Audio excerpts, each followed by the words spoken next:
Bonjour à tous, ça me fait vraiment plaisir de vous retrouver et passer ce petit moment de vidéo avec vous. J'aimerais vous donner des nouvelles de mon petit séjour à Paris, comme je vous disais dans la dernière vidéo. J'ai décidé de faire un break avec la Bretagne et ma souffrance de retour dans mon appartement là-bas et de m'offrir enfin un bon moment de convivialité avec des amis, avec d'autres activités, etc. Et je vous raconte tout ça dans une petite seconde, mais avant tout, je vous souhaite la bienvenue à vous. Si vous passez par hasard sur cette chaîne ou si vous avez l'habitude de vous y arrêter, vous êtes les bienvenus. Je vous raconte mon histoire, mon expérience, mon témoignage du deuil et de la séparation avec ma sœur jumelle. Elle est morte il y a à peu près un an et voilà, pas beaucoup plus.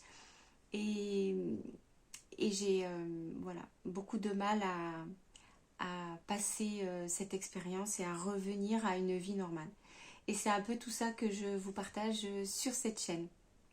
Alors encore une fois, vous êtes les bienvenus si vous êtes nouveau sur cette chaîne. Vous pouvez bien évidemment nous rejoindre et vous abonner, mettre un petit pouce à la vidéo à la fin de cette vidéo si ça vous aura intéressé et me laisser des commentaires. Vous êtes vraiment libre d'utiliser l'espace des commentaires pour nous raconter votre témoignage du deuil, de vos expériences auxquelles je fais référence en ce moment. Et vous pouvez faire des interprétations aussi, tout est bienvenu. Et j'adore vous lire et je prends toujours le temps qu'il faut pour vous lire avec concentration. Alors, je suis à Paris, je suis très très contente. En fait, je ne suis pas à Paris exactement, je suis en région parisienne et je suis accueillie chez mon éternelle amie. Elle se reconnaîtra si elle écoute cette vidéo. J'ai l'habitude depuis que, vraiment précisément depuis que ma sœur est morte, de venir lui rendre visite.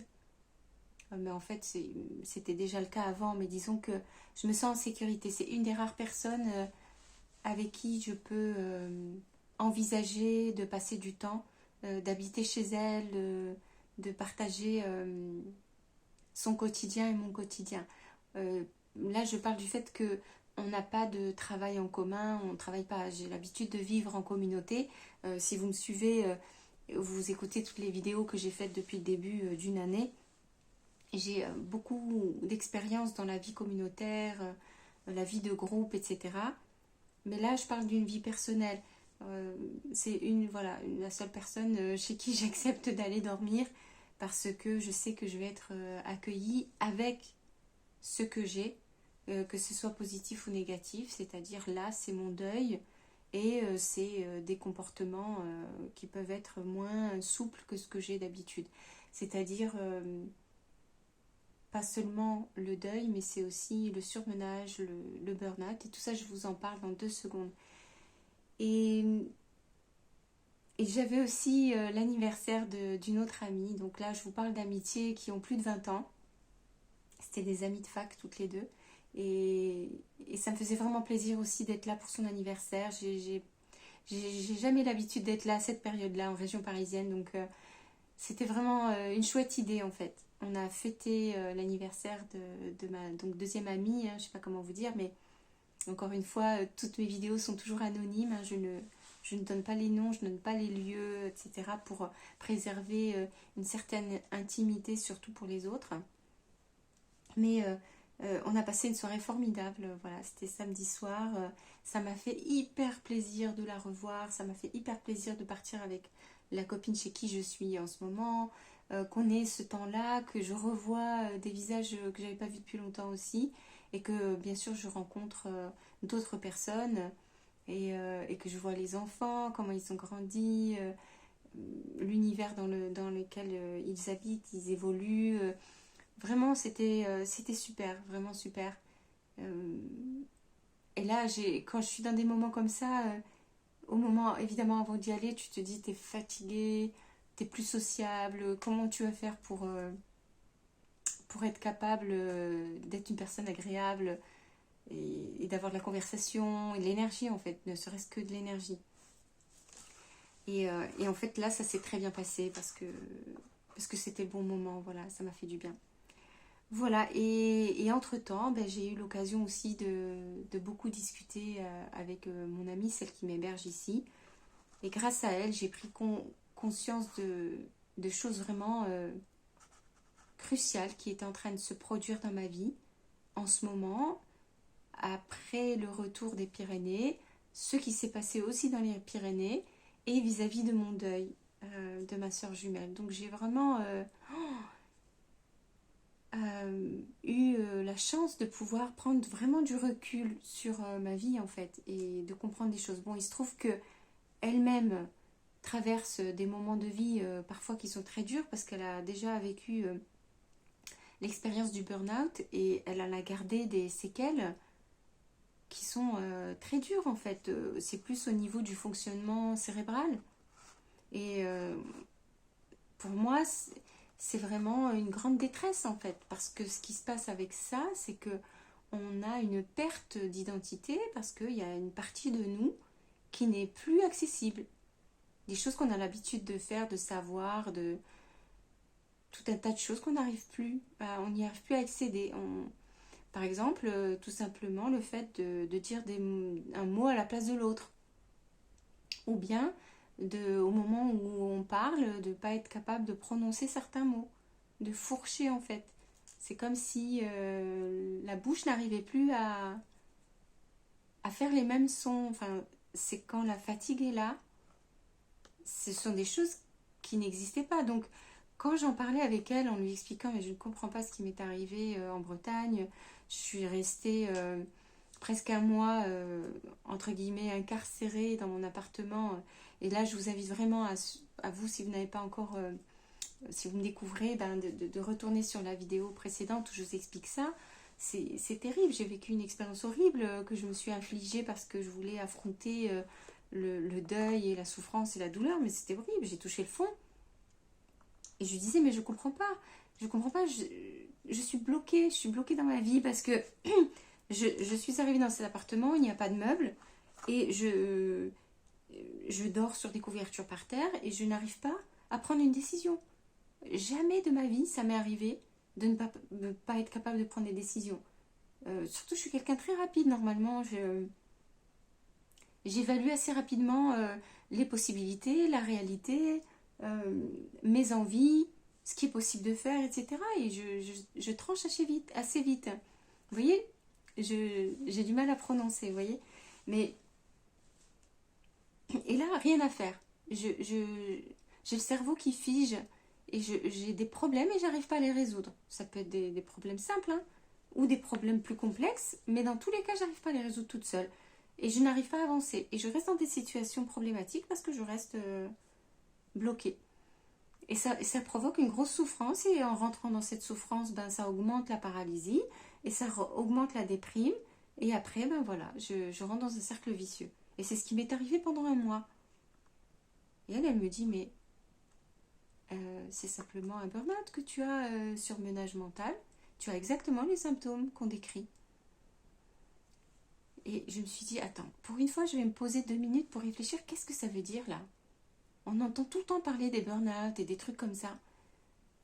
Qu'est-ce que c'est? C'est quoi la différence entre un burn-out et du surmenage? Est-ce qu'un burn-out c'est émotionnel? Est-ce que c'est physique? Est-ce que c'est mental, etc. Donc, je me suis dit, bon, là, il faut que j'aille voir qu'est-ce que c'est parce que là, je suis vraiment en train de souffrir de quelque chose et finalement, je ne sais pas ce que c'est. Donc, on fait notre recherche toutes les deux en même temps. On cherche les définitions et puis on se rend compte, je vous passe les détails, qu'il y a vraiment des symptômes qui sont reconnus. Et quand on lit, je reconnais. Je me dis, mais mon Dieu, mais en fait, c'est tout ça. C'est tout ça, donc... mais ça fait 1 an que je suis en burn-out là, à la mort de ma soeur. Je suis épuisée, que je ne m'accorde pas ce temps de repos, que je suis rentrée tête baissée dans l'activité. Vous verrez dans toutes les vidéos de l'année 2023, ben vous voyez que je suis passée dans un ashram de yoga, puis un centre de bouddhisme 2 fois, et j'ai fait du woofing, de la permaculture, etc. Enfin, quelle fatigue en fait, quelle fatigue. Alors personne ne m'a forcée, hein, il ne faut pas croire. J'ai pas été forcée, je suis pas malheureuse. J'ai voulu rentrer tête baissée dans l'action et dans l'activité parce que je ne pouvais pas rester juste dans le silence face à ma douleur. La perte de ma soeur jumelle, c'est une horreur. Euh, et donc là, c'est un principe de survie. Là, il n'y avait pas le choix pour moi. Mais il n'empêche que c'est crevant.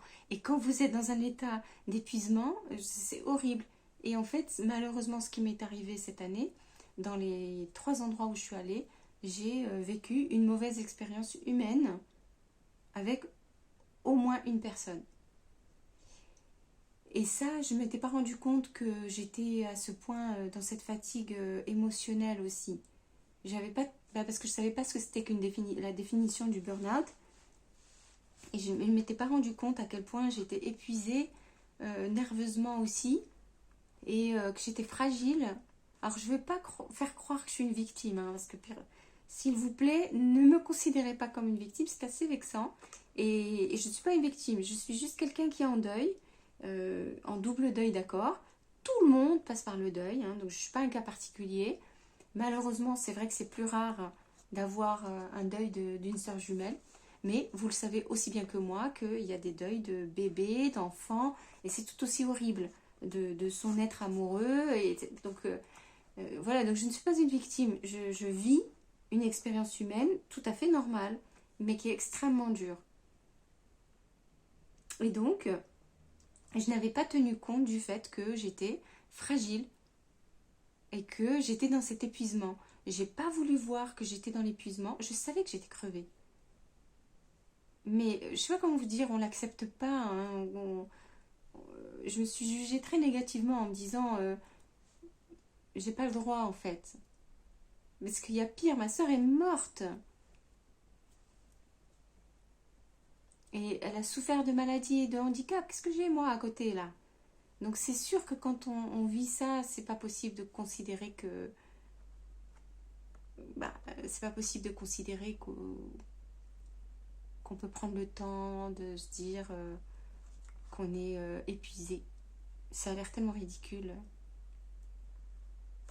Bien sûr que plusieurs fois dans l'année, je me suis dit tiens, ça doit être un burn-out ou je pense, hein, je ne me souviens pas de ce que j'ai dit parce que j'ai perte de mémoire.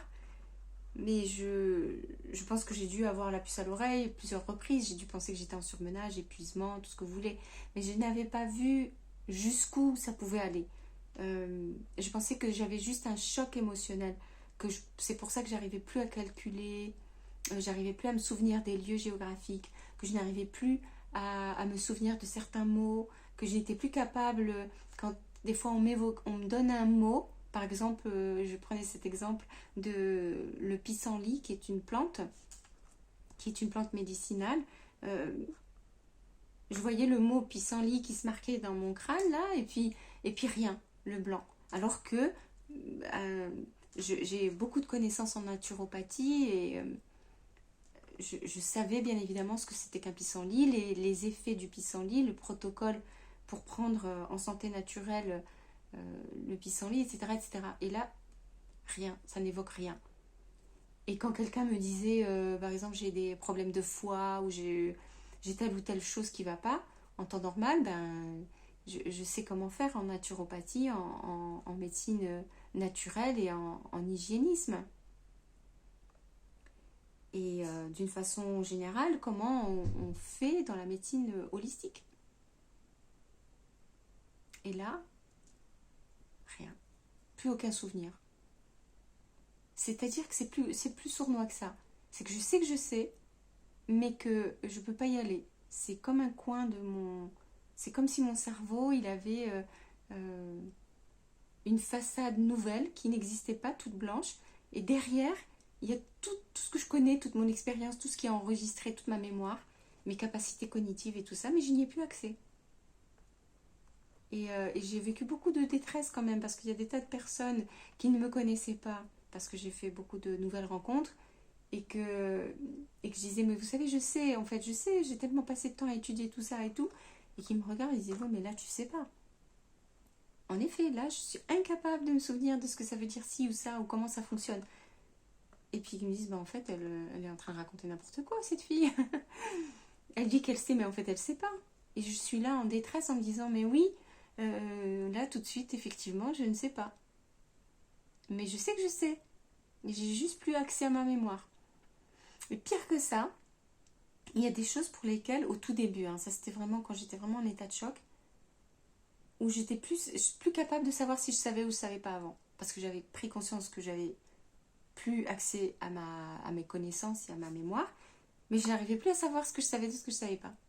Par exemple, quelqu'un va vous dire, bon, le lavandin, la plante, hein, je reste dans les plantes, pour rester dans le même exemple, le lavandin ou la lavande vraie, la lavande aspic, le pissenlit, etc. Mais je me dis, mais en fait, est-ce que je savais, est-ce que je la connais cette plante, le lavandin par exemple? Est-ce que je le connais vraiment? Et là, je ne savais plus si je savais ou si je ne savais pas. Heureusement, maintenant, j'en suis plus là. J'ai retrouvé ma mémoire à ce niveau-là. Je sais ce que je sais, même si je ne m'en rappelle plus. Mais je sais aussi ce que je ne sais pas. Quand quelqu'un me dit un truc et que je ne sais pas ce que c'est là, heureusement, je suis capable de me dire non, en fait, ça, je ne sais vraiment pas. Je ne peux pas m'en souvenir parce que vraiment, je ne l'ai pas appris. Mais c'est une très grosse détresse, voilà. Et c'est pour ça que je vous en parle là. C'est vraiment cette histoire de burn-out. C'est affreux parce que j'avais considéré que l'aspect physique. Et je m'étais dit bêtement, bah tu te reposes, et ben ça va aller. Alors, bon, comme vous le savez, je ne me suis pas vraiment reposée, mais j'ai quand même pris un peu de repos, quand même par-ci par-là, quoi. Mais j'étais vraiment fatiguée, hein. Et je suis toujours hyper fatiguée. Mais je ne m'étais pas rendu compte que le surmenage émotionnel, le burn-out au niveau émotionnel et mental existait aussi. Je pensais que c'était au niveau émotionnel, je pensais que c'est juste le deuil, enfin juste le double deuil quand même, la tristesse, le choc d'avoir perdu ma soeur jumelle, l'énorme problème que j'ai dans ma vie maintenant parce que j'ai perdu mes repères. Mais je pensais pas que ça faisait partie des choses normales, entre guillemets, du burn-out quand il est vraiment intense et qu'il a duré longtemps, plusieurs années. Donc je découvre quelque chose et on a l'impression, là, enfin moi j'ai l'impression là tout d'un coup d'avoir enfin une explication à ce que je suis en train de vivre. Enfin, me dire mais en fait c'est normal.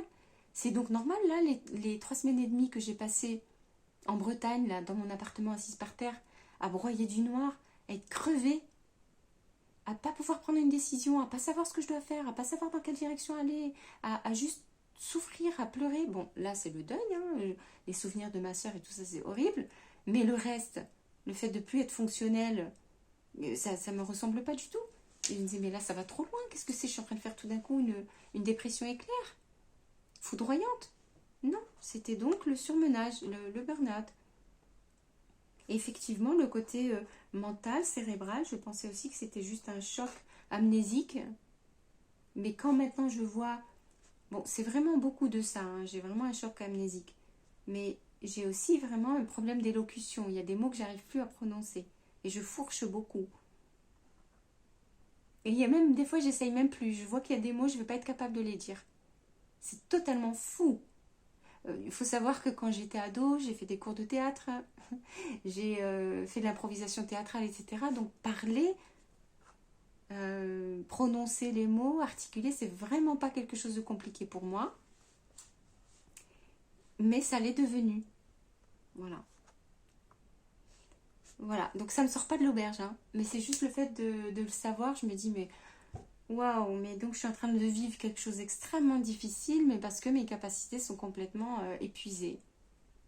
Et là, ça me fait tout d'un coup prendre les choses d'une autre façon. Je me dis, bon, bah maintenant que tu sais ça, bah ça veut dire que je vais, je pense, j'espère tenir ça, adapter euh, le, les prochaines semaines de ma vie en tenant compte de ça. Cette fois-ci, je vais me prendre au sérieux. Je vais donc accepter, en essayant de limiter la culpabilité, de me dire, ben, si tu ne travailles pas de suite et que tu rentres tête baissée dans un truc, peut-être parce que tu as vraiment besoin de te recharger les batteries et de te préserver. Parce que là, moi, je ne me vois plus repartir dans des trucs de bénévolat comme je l'ai fait et me prendre des calomnies dans la figure. me prendre des gens qui me font croire que j'ai la lèpre, hein, du jour au lendemain. C'est affreux. Ce que j'ai vécu cette année est affreux. J'ai eu beaucoup de choses positives. Mais alors, je l'ai payé tellement cher derrière que je me demande. Bon, on ne refait pas le passé de toute façon, hein. Mais c'est cher payé, cher payé. Et j'ai beaucoup perdu. Parce que j'avais beaucoup de confiance en certains endroits de spiritualité, de pratique et tout ça. Et j'ai perdu. Parce qu'il n'y a plus de confiance maintenant. Si ça s'est produit une fois, ça peut se reproduire de nombreuses fois. D'autant que rien n'a jamais été démenti, que personne ne cherche la vérité, que personne ne veut savoir qu'est-ce qui s'est réellement passé. Et à partir de là, on ne peut pas forcer les gens. Et moi, je ne vais pas là marteler à la tête des gens. Si vous me laissez un tout petit peu d'espace de parole, je pourrais vous dire quel est réellement ce qui s'est passé pour moi. Et donc, moi qui suis à ma place, qui peux parler de mes intentions. Mais bon, comme il n'y a pas cet espace de parole, on ne peut rien faire. Mais j'ai payé cher. Donc, je dois me préserver. Je ne sais pas comment faire. Je ne sais pas comment faire. Je ne veux pas vivre isolée. Je ne veux pas commencer à me méfier des gens. Pas du tout. C'est pas du tout ma nature. Mais en même temps, j'en peux plus. Donc, il faut que je trouve un juste milieu. Alors, la dernière chose que je voudrais rajouter, c'est que j'ai eu aussi des retours très négatifs de certaines personnes autour de moi qui m'ont clairement fait comprendre que j'étais une chochotte, que je ne vivais entre guillemets qu'un deuil et qu'il était temps de fermer ma gueule et de retourner vers le travail, vers ci, vers ça, machin, tout. Ce qui est le plus douloureux, je crois, c'est le manque de reconnaissance. C'est dans tous les cas de figure. Vous savez, les gens qui vivent des traumatismes affreux liés à des abus, tout type d'abus, ceux qui ont des préjudices moraux, physiques ou quoi que ce soit, et quoi que ce soit, en fait, quel que soit le domaine, c'est très dur de vivre la non-reconnaissance de ce que vous avez. Et là, c'est ce que j'ai vécu. Et maintenant, j'en prends conscience. Notamment de 2 personnes que j'ai croisées cette année je parle pas des tordus là que j'ai rencontrés, les derniers 2-3 personnes que j'ai rencontrées dans les Pyrénées, je parle pas de ça, mais d'autres personnes que j'ai croisées dans ma vie cette dernière année qui avaient pour moi un avis important, que j'estime en fait, ce sont des gens que j'estime, et qui ont été extrêmement durs avec moi, tout simplement parce qu'ils ont un discours qui ne correspond pas à ce que je suis et à ce que je vis. Donc je me fais laminer, je me fais juger négativement parce qu'on ne prend pas en compte que je suis en burn-out avec ces 3 étapes-là, ces 3 dimensions, ces 3 niveaux, cérébral, mental, émotionnel et physique. Voilà. Et qu'à cause de ça, le retour à une vie normale, c'est pas possible comme ça. Voilà, je ne pourrais pas avancer si j'ai pas cette reconnaissance. Alors les conseils que je reçois oui, mais enfin, au bout d'un an, un deuil, ça suffit, quoi. Il faudrait retourner vers l'emploi. C'est pas possible.